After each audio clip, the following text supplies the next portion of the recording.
This episode of the Citadel Cafe is brought to you by listeners like you.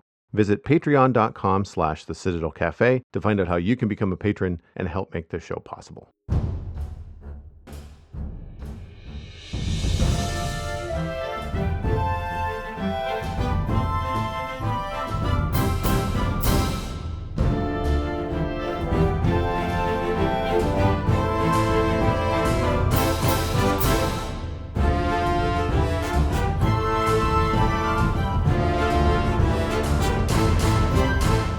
This is the Citadel Cafe, episode number 496 for Saturday, July 26, 2025. My name is Joel Duggan, and the Citadel Cafe is where my friends and I hang out to talk about the geeky stuff that we're into. This podcast is available on all of your major podcasting platforms, including YouTube. If you're enjoying the show, please consider subscribing wherever you're listening. Stephen is here once again, as per usual, and you can find him at StephenESC on all of the social media that matters. Hello, how's your Saturday going?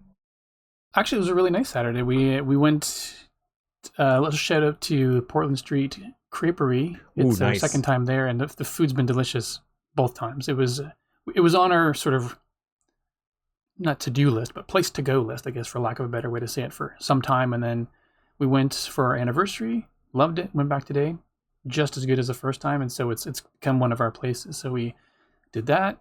Found a new ice cream place that does plant-based ice cream, and for a dairy intolerant person like myself, that was fantastic. Shout out to Churned on Portland Street as well. And it was, walked around. It was nice weather, and yeah, it was a really slow-paced, uneventful, but really relaxing day. Thanks. That's awesome. How about yours? Good. I did not know about Churned. That's good to know. Yeah, it's new. They've only been there 2 months. Nice. I will mark that down as a date location for myself. It's delicious. It was surprisingly good. And for somebody like myself and anyone else out there with allergens, they have 3 flavors that have wheat or dairy in them, and they have a dedicated spoon for that. And the rest of them are all gluten-free and dairy-free, which was amazing because I haven't had mint chocolate chip in forever, and it was so good. So nice. Churned on Portland Street. Look for it. That is one of my favorite go-to flavors. I was downtown this morning too. What time you were downtown? It was probably around 12:30. Oh, okay. No, just after lunch. Yeah, around lunchtime. I was also eating pancakes at that time, but I was home. That was nice. I went to the market. I was down there at around 8 or 8:30. Well, 8:30, I guess, by the time I actually walked down there. Yeah, beautiful day for the walk. Yes, it was lovely, and that's where I met Bo. Bo is the largest Bernese Mountain Dog I have ever seen. I kid you not. And so enthralled with Bo, completely forgot to get the names of Bo's owners, Mr. and Mrs. Bo. But they were very nice. I was walking behind them as I was leaving the market, and I just said, guys, that is the largest burner I have ever seen in my life. And they just kind of laughed and said, like, we get this all the time. He's a big boy. I think he was 3 size the paws or something. On him too. He's a monster. He must have been 120 pounds or more, because I mean, burners aren't super tall, but they're wide. He's built like a hockey player. Like he's got a hockey butt. And yeah, I went down to I asked if I could say hi, and obviously did all the niceties and make sure I had permission to say hi to the dog and stuff. And he came right over and quickly said hello, and then put his butt in my face and asked for scratches. So he got butt scratches, and just putting my hand on his back and like scratching his back. Oh my, like he is a big lad. And so we had a little bit of exchange with the owners, and I took a couple of photos that I've shared here in our live chat. And yeah, he's got big old paws. He was super sweet. They got him to sit with a treat, but he jumped up. So like that's why I think he was a little bit young, is because before she could give him a treat, he actually kind of jumped up and took it from her effortlessly, because like she wasn't like super tall, maybe 5'6" or something like that, like, you know, a little bit above average, but like he was able to quickly get it out of her hand easily. And the dude, the Mr. Bo, was my height, and so you can see his black shorts and white sneaker in one of the photos to kind of give you an idea about how big Bo was. Bo's head was bigger than mine. Like he's a tank of a dog, but so lovely and such a great way to start the day. Plus I got a bunch of nice treats. I got some strawberries and kale and some other nice things at the market, which was great. Bo's got some really nice colors. Oh man, yeah, no, he's beautiful. His eyes are really pretty. The sun was coming at the right angle and very engaging too. Yeah, Like when he looks at you, he looks right at you. He's not kind of yeah. looking around. And I kind of found them at a nice spot. That area behind, you would know it, the kind of that cement walk behind the ferry terminal where there's not a lot of people, so he wasn't distracted Yeah. by like other dogs and other things going by and whatnot. And when I first saw him earlier in the morning, they had just unloaded the goats from the petting zoo that they had, that they were setting up for the market for the day. And Oh yeah. obviously all the smells were just hitting Bo. And he was just kind of like, the owners were trying to go shopping. And he's like, but what is that? That is not I'm a so dog. excited, but it's so confused. It's my size, but it's not a dog. Like, what is it? And there's Yeah. a couple of big goats in the pen, and they were just kind of like out and looking around. And he was completely enthralled by like, is it friend? Is it food? Is it both? I don't know. Like it was the look on his face was pretty funny. Anyway, it was a great way to start the day. Nice. I mean, obviously I'm a dog lover for people that don't know, and I can't have one because I have an apartment that does not allow them. For shame. Yeah, and I'm also a big dog person. Like I like large dogs. I don't remember. It's been a couple of years now, but I may have shared the story of me trying to get a dog a few years ago, and I really like American Bullies, and I've followed a couple of new accounts on Instagram that are American Bully related, but I've not seen many of them locally. I see a lot of American Staffordshire Terriers and Pit Bulls, but I don't see American Bullies very much locally. I see more. We see around here. We see a lot more Golden Retrievers, Bernese Mountain Dogs, a lot of Doodles, and I saw a Frenchie on the way home. The Frenchie was also very cute. Oh yeah, nice. Yeah, I wouldn't want a snoring dog like that necessarily. Although No. I say that, and I understand that most bully breeds are snorers. You and I had another movie date, and we went and saw Superman, We did. the new one, directed by James Gunn. We went on Tuesday, a week and a half ago, 10 days ago, something like that. We can. Yeah. And we saw it in, I would say, a packed theater. It was. Yeah. Yeah. It's probably the most packed we've seen a movie in a while. I mean, the Minecraft one was packed with the youths. Yes. Troubling youths. But other than that, it's been a while since we've been in one that packed, I think. This one didn't have that meme sort of vibe to it. So I was not concerned about going into Superman and No. and having it be full of young people causing amok. I have been compiling my thoughts over the last couple of days getting ready for this recording, and I found a couple of other reviews that I'll link in our show notes. 2 takes on Superman on whatever.scalzi.com. Superman 2025 movie review, a James Gunn movie of all time by Snarky J on YouTube. And Superman review, is it a bust? Is it a pain? James Gunn's dim reboot is both. That's from The Guardian by Peter Bradshaw. And so, as you might expect, the 2 takes on Superman is 2 different people, and they had different opinions. So it's kind of cool. You get somebody that liked it and somebody that didn't. That's a fun URL. Whatever.scalzi.com. That's good. Athena and John are the 2 people that went to go see it, and they had different opinions. And then Snarky J on YouTube is a cosplayer and reaction YouTuber, and had some thoughts and had seen a preview, like had gone out to one of the like LA or larger early showings of it, and didn't like it, and I feel didn't like it but gave a fair review. Whereas I think that the one by Peter Bradshaw in The Guardian, he also didn't like it, but I also don't think he would have liked it even if it was good. Like the Peter Bradshaw review kind of felt like it didn't matter what Superman movie you put in front of him, he wasn't going to like it. So, I think that it's while it has some truths to it, I think it goes a little bit too far to kind of slam it. So A little too jaded. Yeah, just a little bit too like a review without any redeeming qualities. And I think that the movie had some, but I wanted to lead with this because over the last 10 days, as I've been trying to get ready for reviewing it here on the podcast, I've felt really lonely online because so many people, whether it's TikTok, Instagram, YouTube, all the nerdy YouTube review channels that I follow, love this movie. Like they are absolutely just bananas about it. And I don't know that we saw the same film because I didn't like it. And I knew going in that I was going to have a hurdle. Like I don't seem to like James Gunn films, period. I liked the first Guardian, but everything else since then has not been my jam. Yeah, but you and I sort of decidedly went in with trying, like, as open mind as possible. Like, we discussed not necessarily liking James Gunn movies, but I thought, you know what?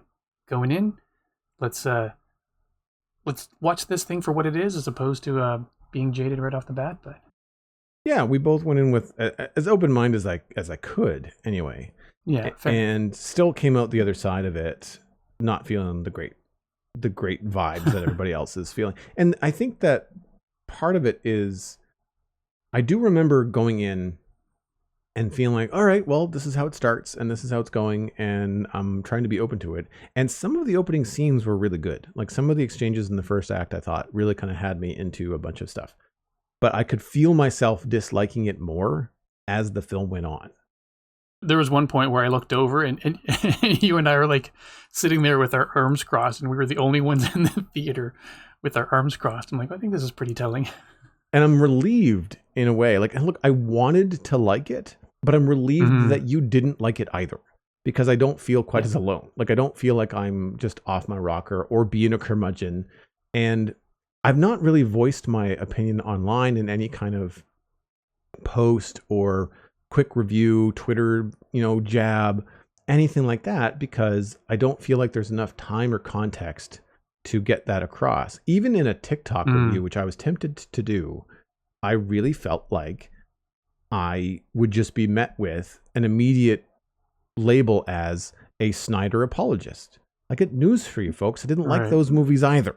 Like, it's so like the rhetoric online is like, if you did not like James Gunn's Superman, then you must have liked Snyder's version and will hear no other. Like, we'll not hear out any new version. And I liked Man of Steel. I didn't like Batman v Superman and Justice League and the subsequent Aquaman and like everything else that Snyder did. He didn't direct Aquaman, but like the whole Snyder verse was not my bag. But I thought Man of Steel was a different take, and I liked it as a film. It was good. Agreed. But with this one, I really just kind of walked out of it going, I'm confused. Like, I really don't know what they were trying to do. So I feel like I've been rambling here. So your first impressions, like what was your experience like going in and prepping for the movie, but then also dealing with it like afterwards?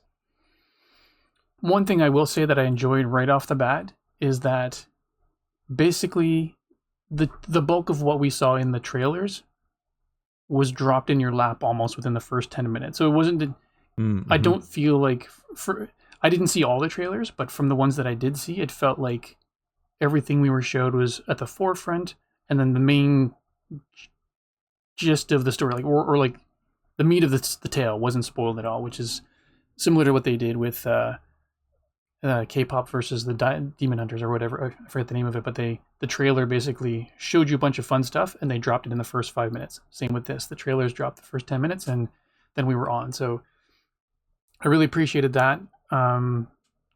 Right off the bat, though, it's other than that, right into it, it starts with the James Gunn humor, which made me roll my eyes so much you could probably hear it. Like in Guardians of the Galaxy 2, the don't eat that, I forget what vegetable it was, but don't eat that turnip, I think. It's not ripe yet. And they say that so many times throughout until they drop the punchline at the end, and it's horrible.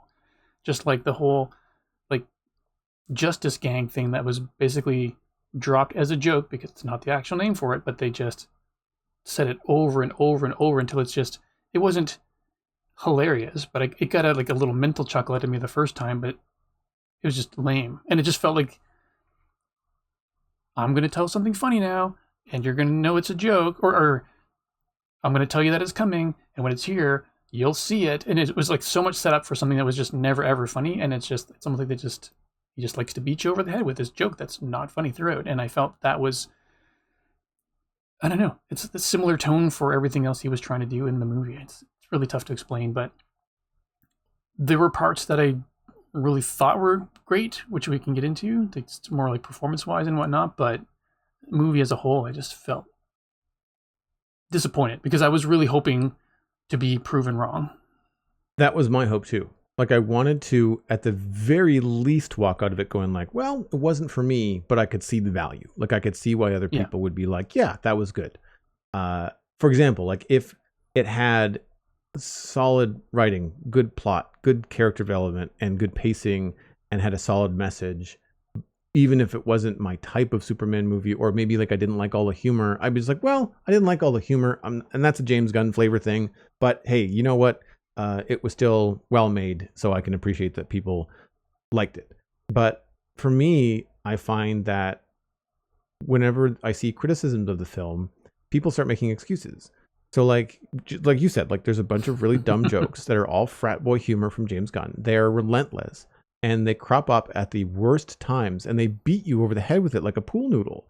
And the problem is that people will say, oh, but Superman comics are funny. Superman will joke around. He makes jokes in the comics. Do you not understand Superman? Superman, it doesn't have to be serious all the time, Joel. It's like, yeah, it's fine. I don't think Superman has a frat boy sense of humor. I think Superman has a farm boy sense of humor. You know, I think he has a man of tomorrow sense of humor. I think he's the Superman that I think grew up with, and I think a lot of people have in their head, is patient and kind and understands the world from a perspective that you just can't always grasp as a regular human, and thus has a sense of humor about the fact that he's indestructible and can lift a boat and can kind of have that kind of stuff. You know, it's like the original lines, while they are a little bit corny, in the Richard Donner Superman, where he's on a boat busting a bunch of bank robbers, and somebody comes up behind him with a crowbar and smacks him with it. And then they basically vibrate like a cartoon because they hit the Man of Steel with a piece of steel. And he looks at him and goes, bad vibrations? I mean, it's a 70s, 80s joke. Like it wouldn't hold a candle now because people don't talk like that anymore. But it was pretty funny to me as a kid. But it's corny. It's not frat boy, though. Right? Like he doesn't make a joke. He doesn't turn to the guy and make a dick joke, right? Like he doesn't, there's no innuendos. He's pretty Boy Scout. And that is, I think, the problem with the kind of Superman that this film wants to have and does get, matched with the film's writing and humor. They don't line up, right? Like you've got the sense of humor in the movie is very Guy Gardner. It's very Justice Gang. But Justice Gang isn't the name of the movie. This is not the Justice Gang movie. This is not the Guardians of the Galaxy movie. This is Superman, supposedly. And so, yeah, I found that the battle between the humor and the overall message and tone was problematic. I think the tone flipping was the biggest problem for me. I think I found the plot and the writing pretty bog standard as well. But for me, it was the tonal shifts. Like for a movie that is so constantly contradicting itself, it really made it hard to take it seriously. Like 1 minute it's a Saturday morning cartoon, and the next minute it's a film with real stakes, right? A really good example is the Boravian president is a laughable, eye-rolling stereotype that belongs in a 1980s Beverly Hills Cop film. Like he's got this wild and crazy Albert Einstein hair. He's an ugly man, and he's got this stereotypical Eastern European accent. And it's like the whole thing between Boravia and Jarhanpur is very clearly an allegory to Russia invading Ukraine in our world, which I could have used a different stake in this Superman film. I could have used an escape from the real world as opposed to something that directly mirrors what's going on. I appreciate that some films want to make statements. That's great. I don't necessarily think that this one had to. But anyway, so the president there is just this laughable cartoon. Lex flip-flops from cool, intelligent, and actually murderous villain to a screaming cartoon character when it's asked of him. And in some cases that works and it's threatening, but the moment that he turns into this overreactive child, it doesn't work anymore. Like he's no longer threatening. And so you lose that in the film. There is this really moving moment when, again, I can't explain this. I don't know why there's a child on the battlefield, but there's a child on the battlefield. And this war and invasion between Boravia and Jarhanpur, has this kid raising a flag and chanting Superman. And then the rest of Jarhanpur, the people there, start chanting Superman as well.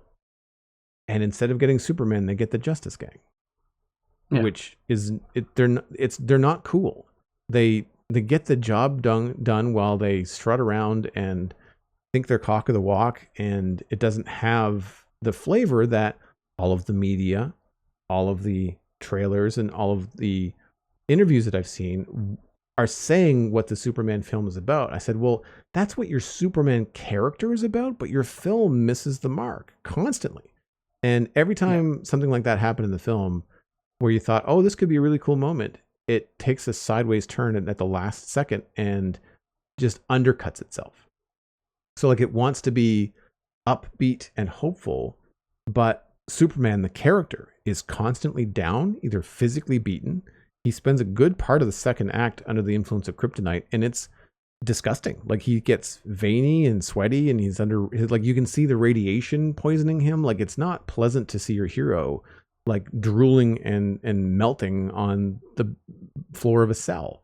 And then when he's okay, like when he's back up and operational, he's often whining, and it doesn't give you hope.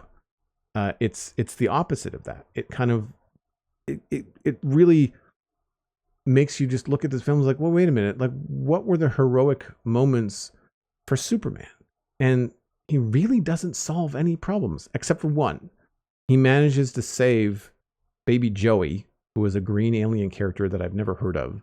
Oh, right. The son of Metamorpho, who is a character in this thing, from a black hole in a giant quantum rift that's ripping through Metropolis. Like you couldn't get more comic book movie than that plot.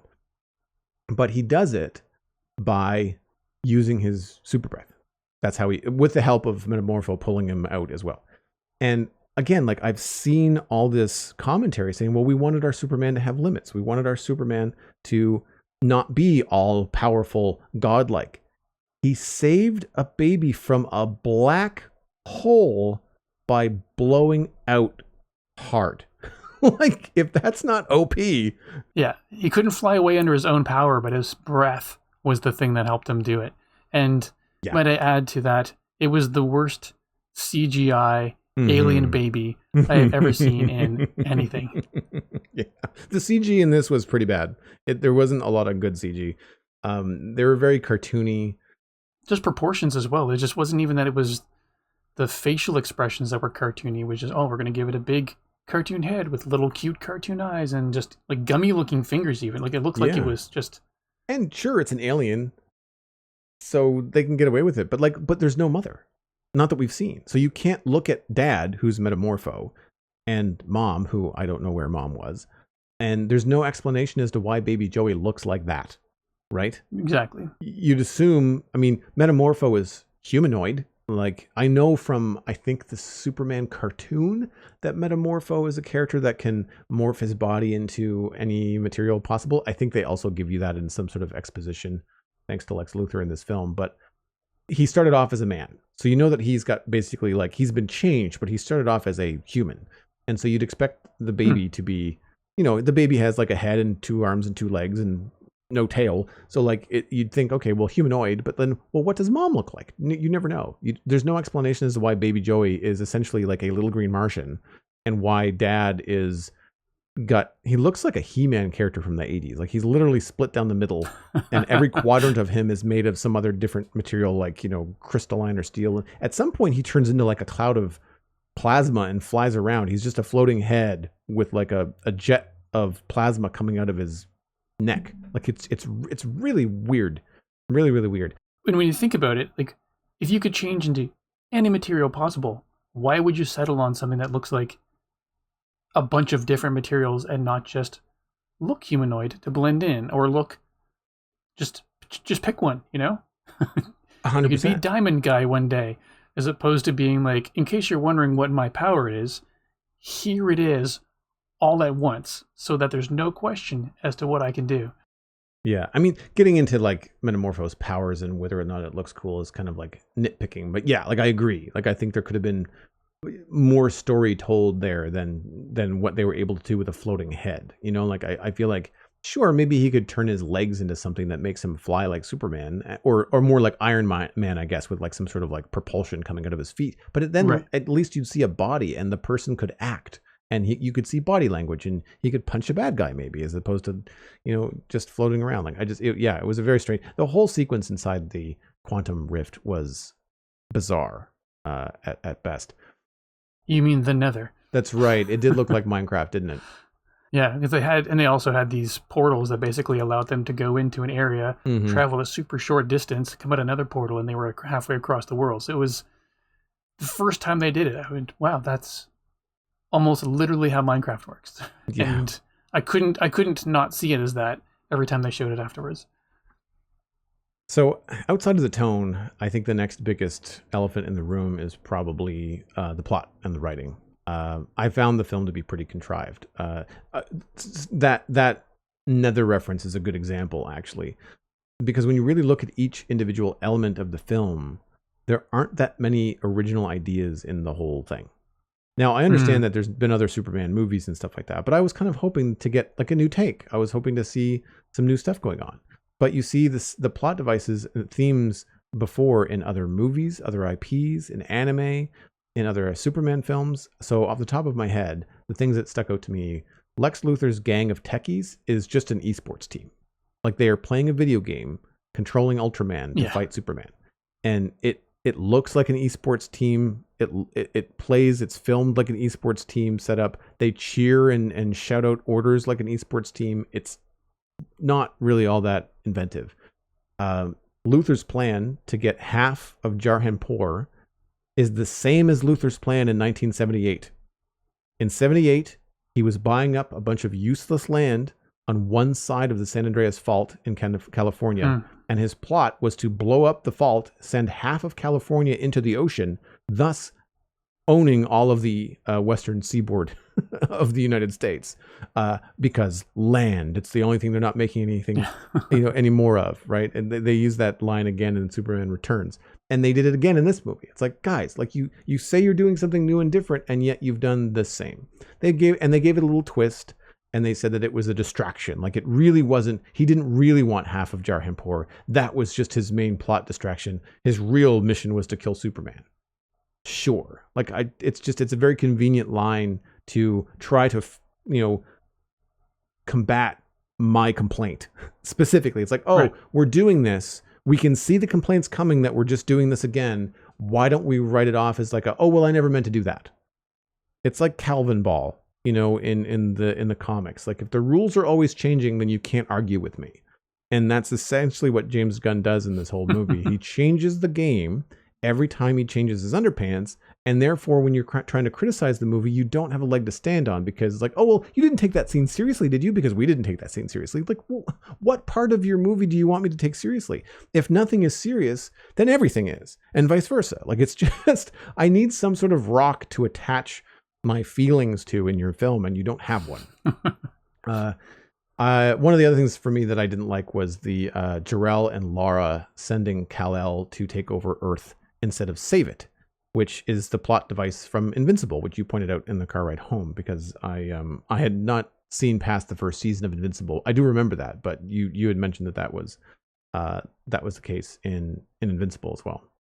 I did do a bit of research this week to find out if that was indeed in Superman at all, and apparently it's there. It hinted at in some of the comics that his parents had a strong feeling of superiority and might have had like conquering type, I guess, intent with having Kal-El be able to go to this planet and rule it as their almost godlike figure. But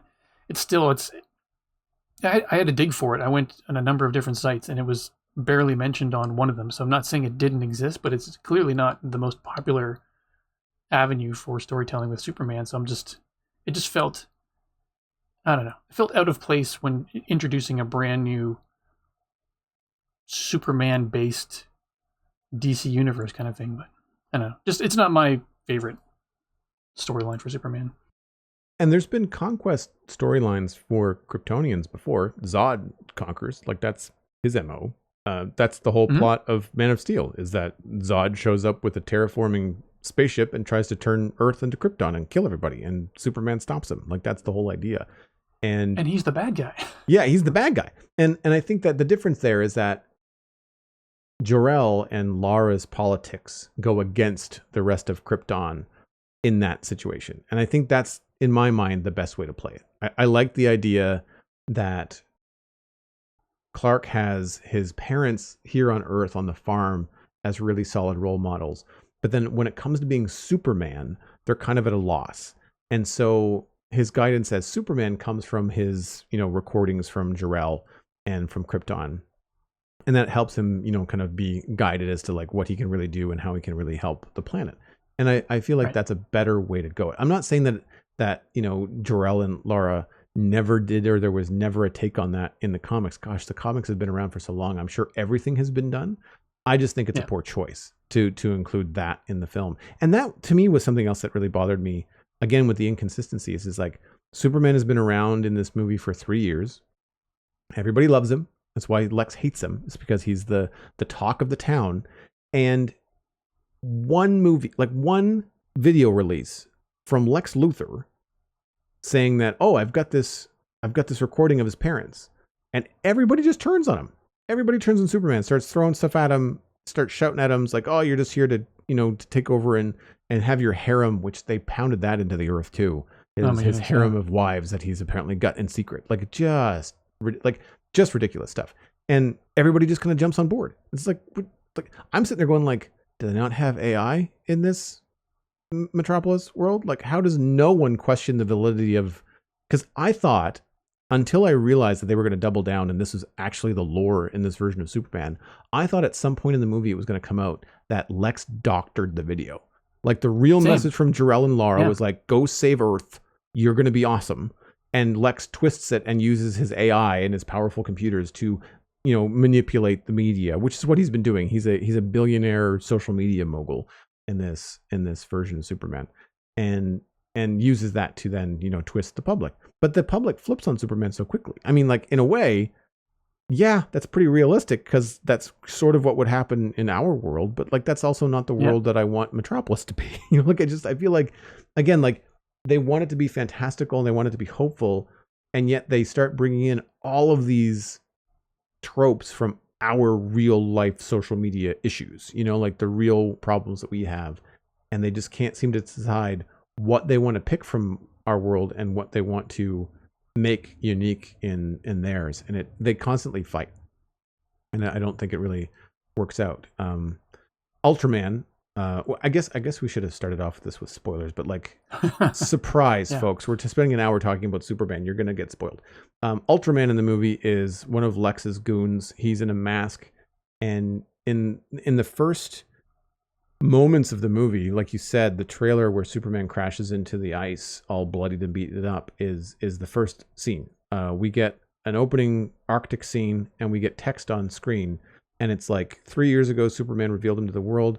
Then it's like 3 months ago, 3 weeks ago, 3 days ago. I don't remember the whole spiel, but it was very specific, oddly specific. And then 3 hours ago, something happened. And then 3 minutes ago, Superman lost his first fight, and he crashes in all bloodied. And later you find out that it was Ultraman that he was fighting. No, sorry, it was the Hammer of Baravia, revealed later to be Ultraman in a metal costume. Ultraman later is revealed that he's a clone of Superman, that Lex found a hair from Superman at one of his battle scenes and used that to clone him. That is the plot of Superman 4. That's what Lex Luthor cloned Superman in Superman 4, Chris Reeves, and made, I can't remember the name of the guy that they made, but he was like all yellow, and he was, they shot a rocket into the sun, and they used nuclear energy. I'm impressed with your knowledge of past Superman movies. Like these, I've seen those movies a lot, man. Like a lot. Probably too much. Yeah, I've seen them, but then it just... I've seen them too, but it's just these little pockets, or a number of pockets that just decided to leave my mind. And then as you're saying these things, like, oh my goodness, that's right. Right. So that's what I mean. Like there just doesn't seem to be that many original thoughts in this. There are some, but for me, they're overpowered by like, well, that you stole that from this movie, you stole that from that movie. And just because you've got a bunch of these ideas and they're all thrown together in one pot doesn't necessarily mean they all work together. Also, if you go into this with any Superman knowledge, the only person in the form of Ultraman, another humanoid person that can kick the snot out of Superman, has to be a clone of Superman. Like there's no one else at this early stage of the DC development that can really show up and give him a challenge, right? I mean, later on, Darkseid and stuff, but like that, they're not leading with that, right? This isn't Thanos doesn't step in day one, right? Like they're going to build up to something. But anyway, like just like I said, that all felt contrived. And of course, later on in a fight between Ultraman and Superman, Ultraman's uniform gets all ripped up and smushed, and of course his mask comes off, and it's a very Darth Vader, Obi-Wan Kenobi revealing Anakin Skywalker under the mask of Darth Vader. It's like all of a sudden, David Cornsweet as Superman is looking at a clone of himself, and he's trying to figure out, what's going on. And the whole time, Ultraman is being controlled by the esports team of Doom. And Lex Luthor is talking to Superman through, I guess, a speaker in Ultraman's costume that is meant to withstand all of the punishment because it never stops working. Superman puts this guy through everything, and like the speaker still fine. You can totally hear Lex, no problem at all. So yeah, there's a bunch of stuff like that just didn't make any sense.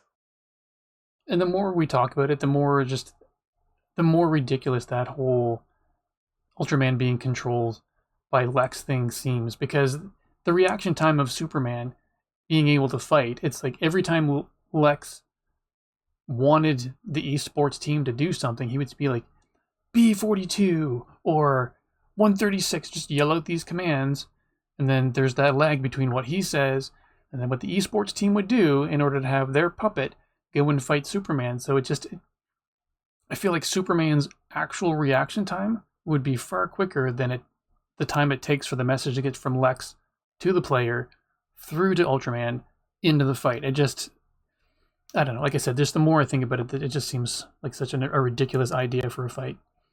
And they never really explain how the control works. They say he's easy to control. They say that the cloning process was faulty, that he's dumber than a bag of hammers, but still strong and still has every physical capability that Superman has, but that he's easily controlled. It's like, but how? Like what? Electronic impulses? Like what? Did you brainwash him? Like they don't really explain.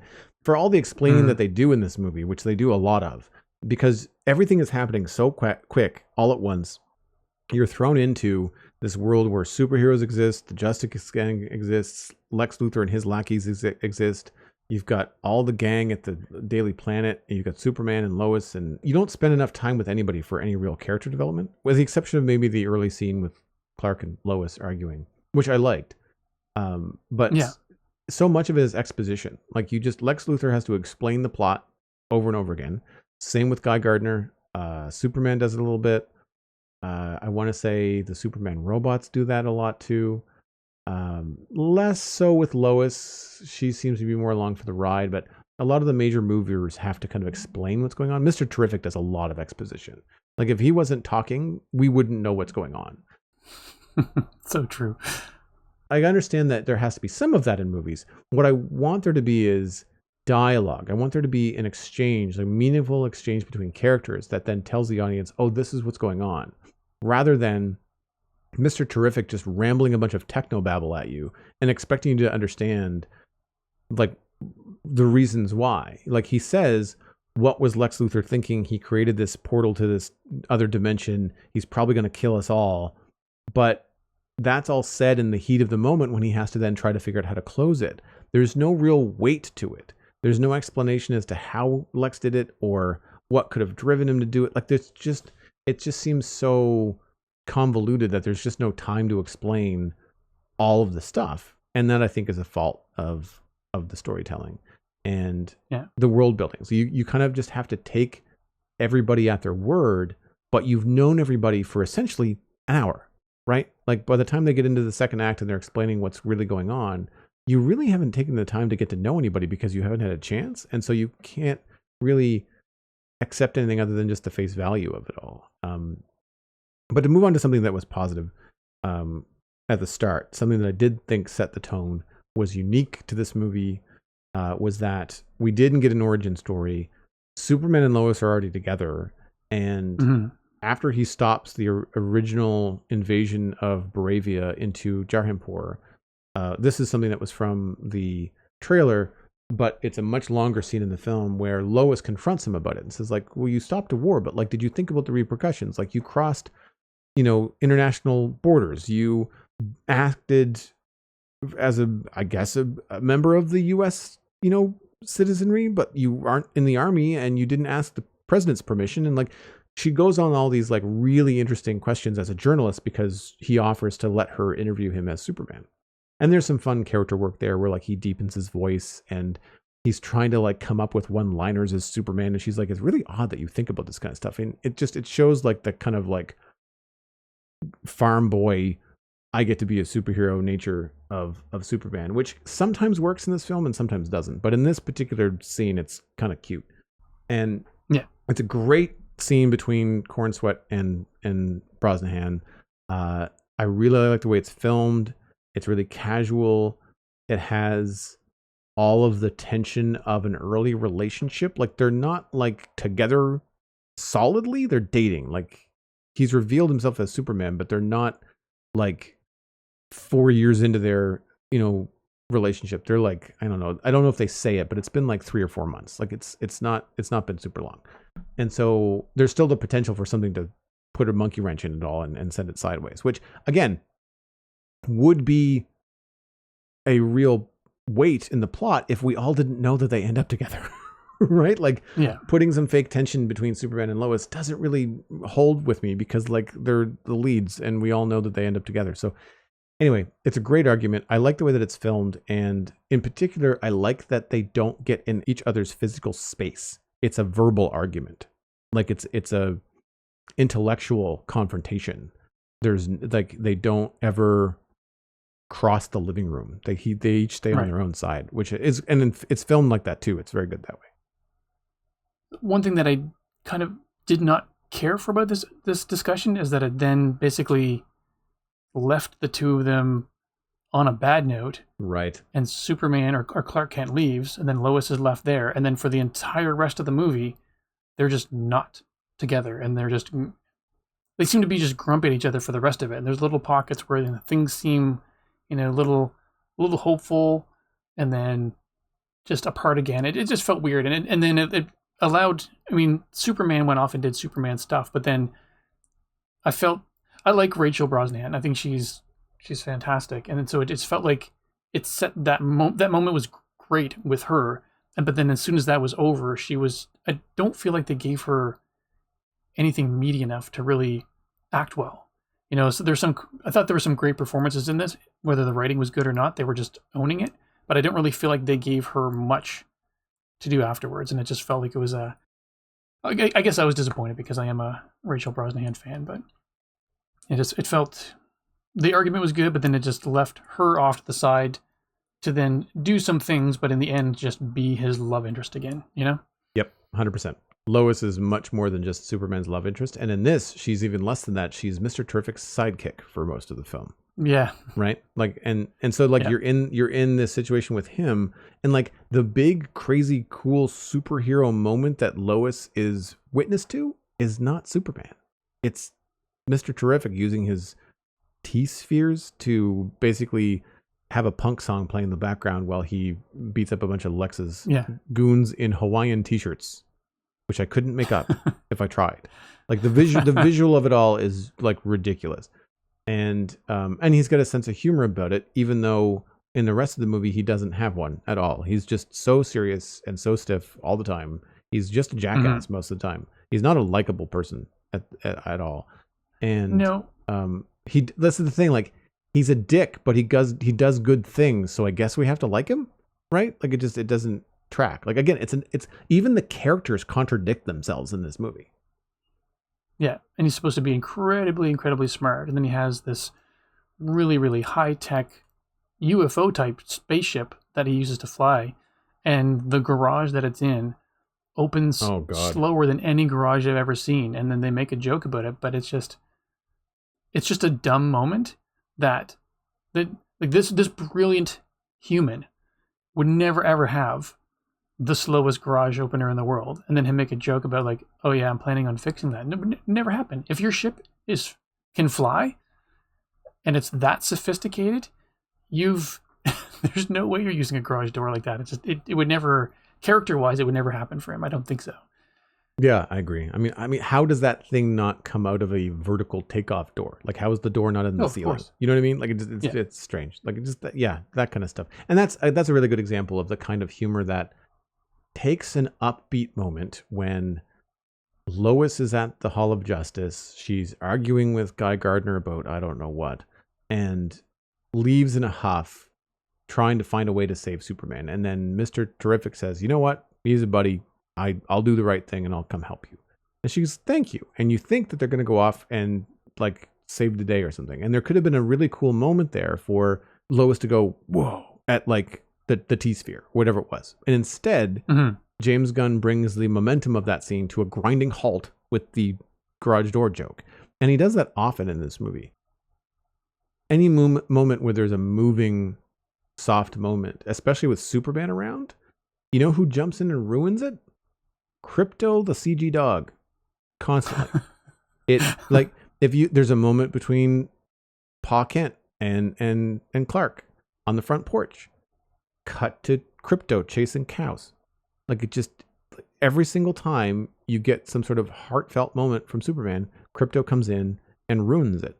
There's a big speech that Superman gives at the end of the film, which is I'm assuming what they intended to be the heart of it, where Superman talks about being someone who just wakes up every day and tries his best and fails and loves, and that's more human, and that's my strength. And then Krypto jumps in and bites Lex Luthor's arm, and he's screaming, and that scene goes on for way too long.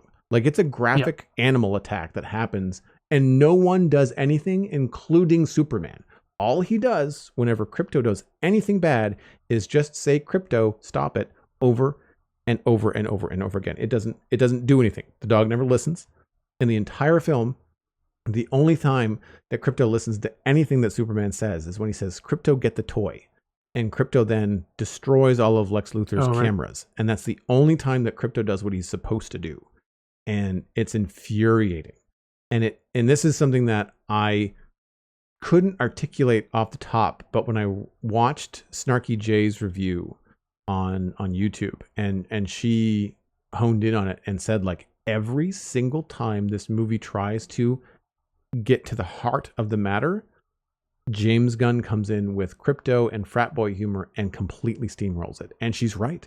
She's 100% right. And it's why I think it's why I didn't like the film. It's one of the biggest gripes I have is that you just can't have a serious moment. And I think that this film deserved it.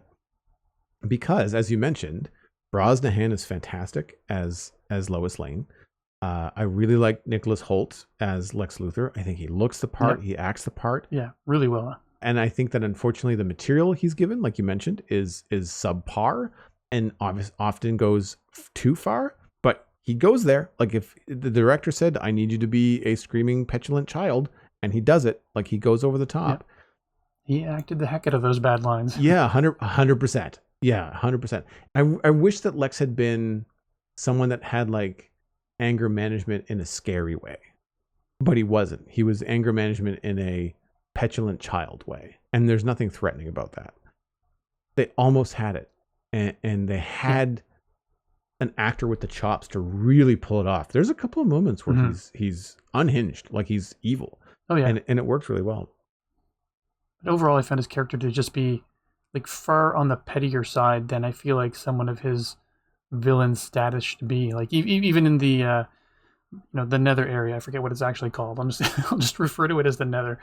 But like when he had those rows and rows of prisons, he had ex-girlfriends basically locked in prison in another dimension that may have slighted him. Like this is just this weird level of pettiness that just, I don't know. It just, maybe it was meant to just make me feel less easy about the guy, but it just made him seem more lunatic than actual brilliant guy. Yeah, he's definitely unhinged, but I feel like it was, I had the word for it on the tip of my tongue a second ago, and I really can't, I've lost it now, but petty is one thing. I mean, he borders on sociopath, and he could have been scary sociopath with a lot of money, and that's terrifying. But he flips to, like you said, to the petty, and that becomes like, well, if he's going after ex-girlfriends and he's going after strategic political figures, like, well, what, like, where's the motivation? Like, you just can't see the through line, and that's where you see the that's where he seems nuts instead of a genius, right? Like, if Right. every move he made lined up to a precise plan, which is what they tried to tell you he was doing, and it actually came together and seemed sinister, then yeah, but it didn't. Like, it ended up being petty jealousy was his motivation. Like, it didn't have any kind of other more sinister motivation for him, which I think should have been. Like, I feel like greed and power and all that kind of stuff would have been much more convincing, and less silly, I think. And that's, again, like, it has like Saturday morning cartoon motivation. Like, that's the kind of motivation you expect from a SpongeBob cartoon, right? Where, like, SpongeBob's new coworker is out to get SpongeBob because he's jealous of SpongeBob, and he tries to do everything to, like, undermine him as, like, a Krabby Patty employee or something like that. And, like, it really, like, that's kind of what happened, right? It just Lex Luthor got jealous of Superman. Like, it just, anyway. And I know that's part of it. Like, I understand that's part of Lex's character. Like, I get that, but it's not the only thing about him. And I think that's where the movie kind of failed on that for Lex. But to shine a bright shining star on David Cornsweet, despite the fact that I did not like this Superman movie, I really like David Cornsweet as Superman, and I like his Superman. Like, I like the Superman that they made in this film. I just really wish that this Superman was in a good movie. That's my biggest disappointment, is that he looks the part, he acts the hell out of it. He wasn't always given the best lines, but he still nailed it as best he could. Mm-hmm. I thought his interactions with his parents were great. I loved the interactions between Jimmy Olsen and Lois. I thought his Clark was good. I really liked that exchange when Jimmy Olsen was talking about the Hammer of Bravia kicking the crap out of Superman, and Clark was like, "What did he really get the crap kicked? Was it a total ass kicking?" Like, it was really, really fun. Yeah. And, like, there's also the overconfidence of, like, interviewing Superman all the time, and Lois is like, really? You interviewed Superman again? That's convenient. Like, just really kind of ribbing him for, like, being really careless and skirting journalistic ethics and stuff. Like, there's a lot there to like. And I thought he's got a lot of range, I think. And I've seen him in other things. I've seen him recently in Twisters. And he plays a not so nice guy in Twisters, but you can still sort of see the underlying charm, I think, that Cornsweet has and what he brings to the role. And while I don't think this necessarily makes up for any kind of poor performance from an actor, if they ever had one, I've not seen him in anything where he's been bad, but he's just a really likable guy. Like, if you've seen any interviews with him, or if you've seen him promoting Superman, he's really, really nice. He seems like such a good dude. I'm really happy that it happened to him. And even though I don't like the movie, we don't like the movie, I'm glad the world does, because that means that Cornsweet really has a home run. And I think that's great, because I really like him. I like his Superman. I had my gripes with the costume, but that's not on him. That's on the production design. And I think that most of the time it looked okay. I think that sometimes it didn't look great, but most of the time it looked okay. Other things springing forward from the costume, also the colors in this were great. It was a bright superhero movie. Like, I think that really sold it and worked with it. And I think the color and the vibrancy of it help with the vibrancy of Superman. Like, he's trying to be that Boy Scout Superman. And I think that all works very, very well together. Yeah. And I think it matches with the original colors of the movies from the 70s, or it was much more in line with those than the Snyder movies, which I think was great as well. Yeah, I mean, I didn't like the grayness of the Snyderverse. I understood the seriousness of it. Yeah. And that's the thing too, like, when you get into people coming at you with, like, the Snyder apologists and stuff, it's like, well, because the biggest gripe about Man of Steel is, like, all the destruction, all the people that die in that fight between Superman and Zod at the end. Several buildings come down during the kaiju fight, and there's an interdimensional rift that rips through the center of Metropolis in this movie. There is no way that this was a Yeah. 0 headcount film. They don't mention it at all, in the same way that they don't mention it in Man of Steel. But no one seems to care in this movie for some reason. They seem to imply that there were no casualties, because even that one woman whose car was going to get squished by the building, Superman got there in time just to stop the building for her to drive away. So it's like they were trying to do all of these little things to imply that not a soul was lost. But you're right. There's not a chance. There's several buildings that come down completely. They go like dominoes. He stops the last one, but there's 4 others on top of that one that he doesn't touch. Like, it just details. Yeah, unless they were all empty. Like, that kind of stuff I find really problematic. They announced an evacuation, but there's 0 chance that an evacuation from a city that big, as a rift is tearing toward it, would actually have been 100% successful. So. And they don't even address it. Yeah, there would have been so many people at the shore with their phones going, "Oh my gosh, the rift's coming right at me!" Like, they would be dead people. Just their egos would have killed them. The thing that allows me to at least have walked out of this with some semblance of enjoyment was Corn Sweat's Superman. Yeah, agreed. There's a long list of cons that I think we've covered. I don't necessarily need to rehash them all. But the pros for me were definitely the cast. The art direction and production overall was pretty good. The visuals, the concept for the Fortress of Solitude, like coming out of the ice and rotating towards the sun, like some of that stuff was really kind of interesting and cool, along with the color. I think that there were some very cool shots while we're on that building destruction, when that building eventually is crumbling around him after the woman gets away. And you see Superman rising out of the rubble and the dust. Like, that was a really cool shot. Like, it's really cool. Well done. But then you have the kaiju fight. And I felt like the kaiju fight with Superman flying around was really odd. And I'll give credit to Snarky J as well. She and I are both really tired of James Gunn action sequences being shot from a Roomba. Like, the camera spins around more times than you can count. I can't even imagine seeing this in a IMAX film. Like, I would be sick. It would be really hard to track. And that's the thing. I found it hard to figure out where I was watching these fight scenes from, because Superman is just flying around, the camera's twisting around him, and he's spinning around and upside down or sideways, and it's really, really hard to see. And granted, I'm sure that this was probably a combination of choices between Corn Sweat and James Gunn, but Superman very rarely flies with his fists out in front of him. He usually flies head first. His arms are usually out like backwards. And because of that combination, it's a little odd. It's fine if he's like casually flying around, but if he's like speeding somewhere, I always felt like Superman looks like he's more purposeful and faster when he's got his fists out in front of him, especially if he's fighting something like a giant lizard kaiju thing. And he does that sometimes, but most of the time he's flying with his hands out behind him. And then they combine that with a wide angle lens that's like 3 inches from Corn Sweat's face. And instead of flying head first, it makes Superman look like he's flying forehead first, which is weird.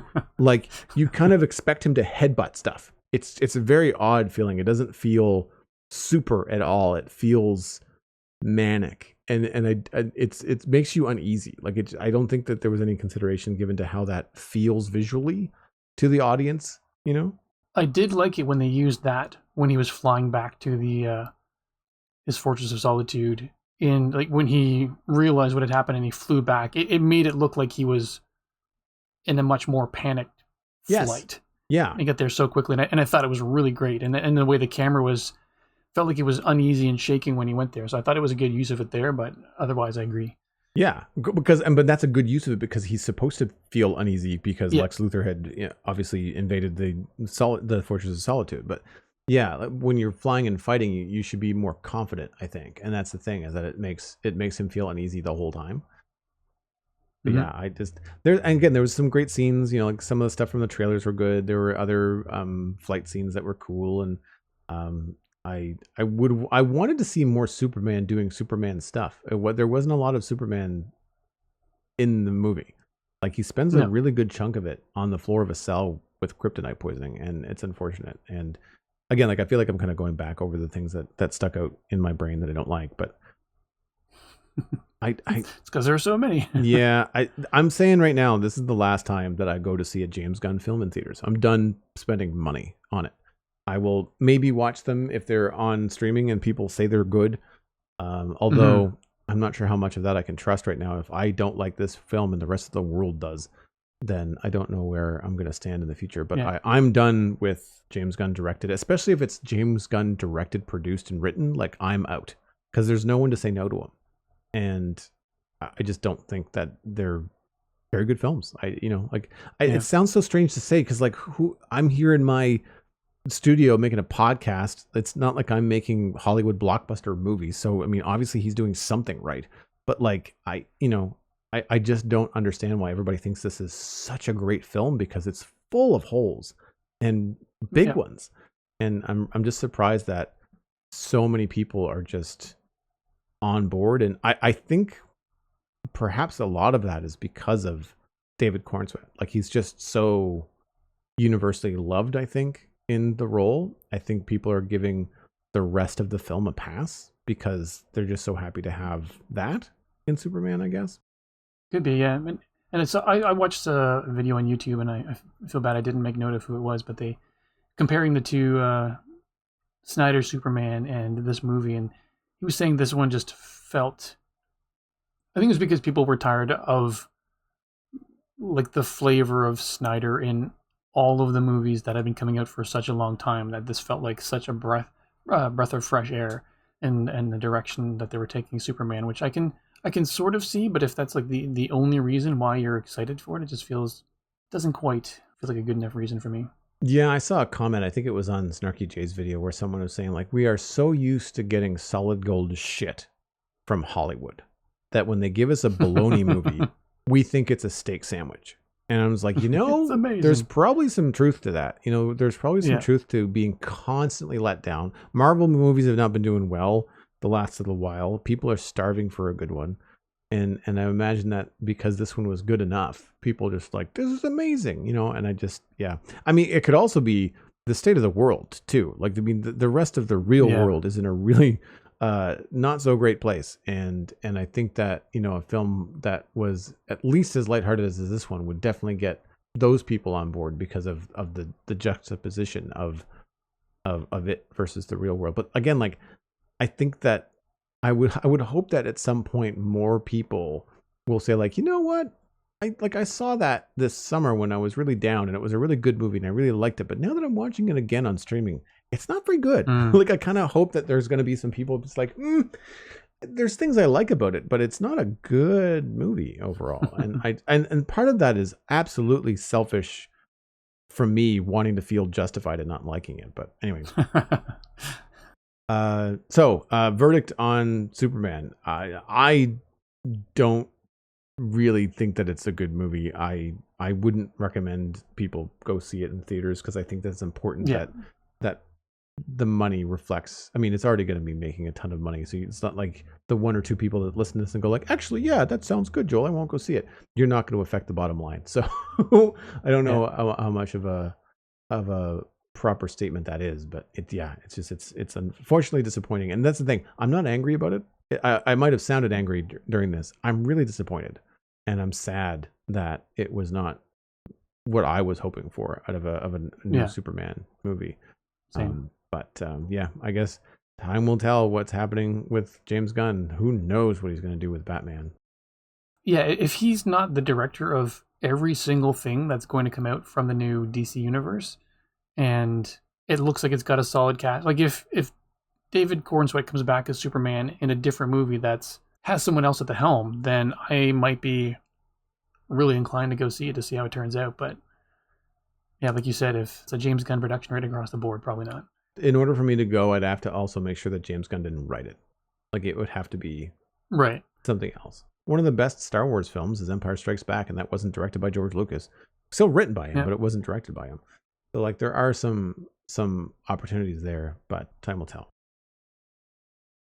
Moving on into the Internet Minute, the Citadel Cafe is 100% listener supported. If you're getting value out of the show, please consider putting a little bit of value back in. You can become a member at patreon.com/the Citadel Cafe, where joining at any level will get you an invite to the member-only Discord server, which is shared with my personal Discord server. Special thanks to our Bean Counter patrons, EclipseRM, a new Bean Counter, and Smurf588. Thanks ever so much for your support on this episode. Patron count is at 19, which was last checked about a week ago, and that is steady on from the last time we recorded. If you want to be patron number 20, visit patreon.com/The Citadel Cafe. Lego is a wonderful thing, Stephen, and it has crept into the Internet Minute time and time again. And I have two things to report. First off, I own the Lego Transformers Bumblebee set. I have now done 2 weeks of building this live on the Lego Let's Chat on my Twitch channel. I picked it up. I did not know that. Yeah, I picked it up on Amazon Prime Day for like 30% off. You never see Lego on sale. Never. Jeez. So yeah, I got it. It's regular $119 Canadian. I got it for about 90. I think I waited too long. It was originally 90 and I got it for like 96 or something because I waited a day and I was like, geez, Joel, just buy the thing. Like you're going to buy it eventually, so you might as well buy it now when it's on sale. Anyway, I have got about 4 bags into it. It's got some really cool connections. I'm very happy with it. I think it's going to be better looking as a robot than it is as a vehicle. But I think that's the tough part about a Volkswagen Bug from the 80s is that like that shape is difficult to do with Lego and have it turn into a robot. So I'll give it some slack there. But contrary to building the Optimus Prime Transformers Lego set, which I did a couple of years ago, where you build him as a robot and transform him into a truck, we are building him as a VW Bug first, and then the VW Bug at the end will turn into a robot. Yeah, so it's a kind of different approach. But it's pretty cool. Nice. And some of the connections and the engineering behind it are already apparent and very, very cool. So I'm looking forward to more. But that's not my actual pick.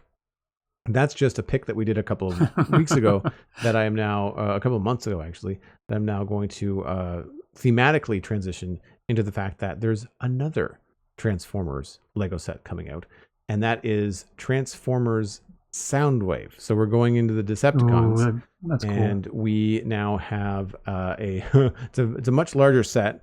I think it's on par pricing wise with Optimus Prime, which is at $229 Canadian. A lot of pieces. It's 1,500 pieces for Soundwave. And it is a robot that stands about 13 inches tall, which is, again, almost as tall as Optimus Prime, I think. He might have been 14.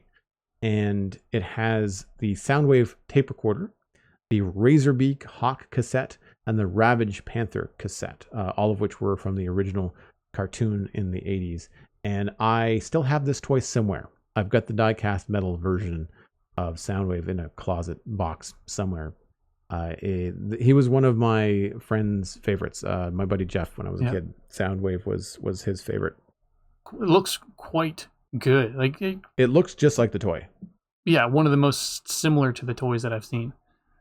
Yeah, I agree. Wow. It's really spot on, and I think that it's one of those things that Lego is really leaning into the licensing and nostalgia bug with these Transformers. It's going to be really hard not to buy them all. Yeah, and one of the pictures at the bottom of the list shows Optimus Prime next to Soundwave, next to Bumblebee. I'm like, well, there's Joel's shelf in about a half a year. I went through this in my early 20s when the Beast Wars cartoons were on, because they started releasing these like Transmetal Transformer toys. And you're young, you're out of school, you got a job, you get some disposable income, and these toys were not super expensive. They were like, $14, $20 for a Transformer. And then you're like, why do I have action figures on my shelf? Like it's such a strange feeling. And again, I still have those somewhere too. I didn't get rid of any of my Transformers, and I don't have I'm not really so into them that I would display them, but there is something that I really enjoy about building the Lego Transformers, because as a kid you get the Transformer toy and it's super cool that it transforms from whatever the robot into the vehicle or the tape recorder or whatever. I always found it odd that Soundwave was a tape recorder, but because he's a huge tape recorder, it's not like he's small. In the cartoon they really kind of fake the scale transition. Both him and Megatron get Megatron much smaller, right, when he transforms. That annoyed me even when I was a kid. Oh yeah, no, I never liked that. I much prefer Megatron as a tank than I do as a gun. It makes a lot more sense. A handgun. Yeah. Well, and here's the thing. So I had this question as I realized that they are now delving into the Decepticons. Like my money is on Starscream as the next Decepticon, right? He turns into a plane. Interesting. I think that would be a really cool transition. Lego does Star Wars spaceships. It absolutely can do an American style fighter jet for Starscream, 100%. What I don't ever see them doing is a classic Megatron. I don't see Lego making a handgun ever. No. Right? So I don't know what they're going to do there. They have Optimus Prime. If they want to do Megatron, they're going to have to grab a version of him where he was a tank. Proportion-wise, and I think what you're leaning more towards is just the idea of it being a handheld firearm for kids at all. It's just not a good idea. Not a good look for Lego. I agree. So I'd be curious as to what they're going to do. They could do Galvatron from the Transformers movie, also a toy, and he turned into a tank. Megatron from the other cartoons, the later cartoons, was always something else, like he was a tank or some sort of fighter plane thing. But the Gen 1 was always just a gun. He didn't do anything else in Gen 1, unless they make a Megatron the robot and he just doesn't transform. That could be... It would be disappointing, but yeah, I could understand why. I would forgive them. Because he would look cool, right? Like it would still look very cool to have Lego Megatron and Optimus next to each other. Yeah, I mean, even in the actual toy, one of my brothers had Megatron back in the day, and just the robot form of him did not look great. Like he had this weirdly shaped legs and weird pelvis area that was just... It looked like he would never been able to walk. So again, they took the creative license in the cartoon to make him actually taller and more, biped humanoid shape. And you just couldn't get it in the toy. So mimicking that would be, on some level, why would you want to mimic a poorly designed toy anyway, just to get Megatron? So I think the idea of, as disappointing as it might be to have a non-transforming Megatron, if you wanted the classic guy, the classic robot, then I think your idea is probably a pretty strong one. Well, Soundwave has one up on all of the Autobots so far. He has knees. He can bend at the knee. Optimus and Bumblebee don't have knees. They only have, they rotate at the hips and at the ankles, but they don't actually have a bendable knee, which I find odd. I'm sure if you looked up some aftermarket designs, somebody has probably given Optimus a knee for posability and things like that. But because of the way that Soundwave transforms, he needs a knee because that's the corner of the cassette. Like that's how the cassette deck is formed. But anyway, it's funny that he's got needs. And again, like the robot version of Soundwave looks fantastic. I mean, I like the cassette player version as well. It looks very close to the toy, but like even the gun that he has in the Lego version is the gun that he had as a toy. And I don't ever remember seeing that weapon in the show. In the toy, it had like a little spring-loaded missile that used to shoot out of it in his hand. He had the shoulder cannon in the show, but I never remember him having like an actual blaster. I could be wrong. Like it's been a long time since I've watched the Gen 1 show. Some really cool stuff. We'll have links to the Transformers Soundwave and the Transformers Bumblebee in the show notes over at the CitadelCafe.com. Incidentally, that is where you can go to get all of the other things that we talk about on the show. That's where I like to send people. It's where you can find out that the music was composed by Kevin MacLeod. That's where you can find the email for the show at thecitadelcafe@gmail.com. Let us know what you think about Superman. I'm curious if anybody out there has even remotely the same opinion that we do. There were parts of it that rubbed you the wrong way, or if you just disagree with us entirely, like let us know. I'm curious to see what you think. And of course, you can follow on social media. We are just about anywhere you can find us at the Citadel Cafe. Subscribe for free on all of your favorite podcasting platforms, Spotify, Apple Podcasts, all that kind of stuff. And the RSS feed is also linked on the website. So if you'd like to add the RSS feed to your podcaster of choice, you can do it that way. Word of mouth is the easiest way to support the show. If you've enjoyed the conversation, if you enjoy the podcast, just tell a friend. Tell a friend about the Citadel Cafe, invite them to listen. And if you have a chance, leave us a review on like the Apple Podcasts or the Spotify website. That really does help as well. The algorithms on those sites kind of bump up the more positive reviews that you have. So we might get recommended to somebody that doesn't otherwise know that we exist. My name is Joel Duggan. You can find everything that I am doing online at joelduggan.com. I will also point you towards my other podcast, The Spawn Chunks, at thespawnchunks.com. That's the one that I do about Minecraft with Pixel Riffs every Monday. We have lots to talk about this coming Monday with new advances in the copper golem coming to the game, as well as the new shelf block. So lots to talk about on the Spawn Chunks. Check us out. You can find me over on Twitch as well at Joel Duggan, where I stream Tuesday through Saturday. Tuesday through Friday, I'm now doing 10 a.m. streams for the summer just because it's a lot cooler in the studio then. And my Saturday stream is still at 1 o'clock. Right now, it's almost all Minecraft because I'm trying to finish up the West Hill build. But of course, on Fridays, I'm currently building the Bumblebee Transformer Lego set. Stephen, where can people find you online? If I'm anywhere these days, it's on Blue Sky at StephenESC or Mastodon at StephenESC at mstdn.ca. You've been listening to the Citadel Cafe, where we are fast, easy, and cheap, but you can only pick two.